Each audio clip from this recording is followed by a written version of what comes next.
It's Cinemassacre's Monster Madness. You ever hear this bar, the Titty Twister? Well, don't go there, it's all vampires. I don't want to hear anything about I don't believe in vampires. Because I don't fucking believe in vampires.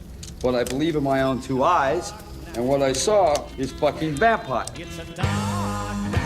From Dusk Till Dawn was the first horror movie to combine the brilliant writing and acting of Quentin Tarantino with the creative directing and camera work of Robert Rodriguez. The movie starts off pretty serious in tone, involves two criminals on the run who take some hostages and flee to Mexico, and when they get there they stop at a bar which turns out is run by vampires. Up till this point, nothing supernatural has occurred. We're halfway into the movie and it's turned into a drive-in horror flick. But that's what makes it cool. Unfortunately, many people hate to be taken by surprise and dislike anything unconventional. This is a movie you're not supposed to take seriously. You just sit back and enjoy. If you can't see the humor in Tom Savini playing a character called Sex Machine with a cock gun strapped on his crotch, then oh well. The last half is an epic battle with the undead and a display of awesome special effects. Heads explode, vampires melt, vampires burn, vampires turn into rats, vampires get impaled on a table, a heart gets ripped out and stabbed with a pencil, vampires die in all kinds of ways.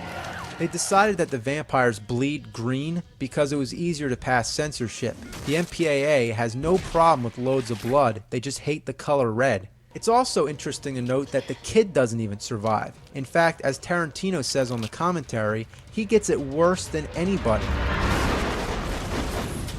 The violence during the vampire half is exaggerated and fun, while the violence in the first half of the movie shows very little, but it's disturbing. It may be for this reason many people feel that the second half ruined it, but the way to think of it is almost like two different films bridged together in the middle by an amazing dance by Salma Hayek. It has no purpose in the story, but I don't think anybody complained. From Dusk Till Dawn is an important part in our history of horrors for breaking the rules, kicking some ass, and referencing the classics. All you gotta do is put two sticks together. You got a cross. Yeah, he's right. Peter Cushing does that all the time. 10 years later, we saw Robert Rodriguez's Planet Terror and Tarantino's Death Proof done in the style of 70s exploitation horror movies and released as a double feature entitled Grindhouse.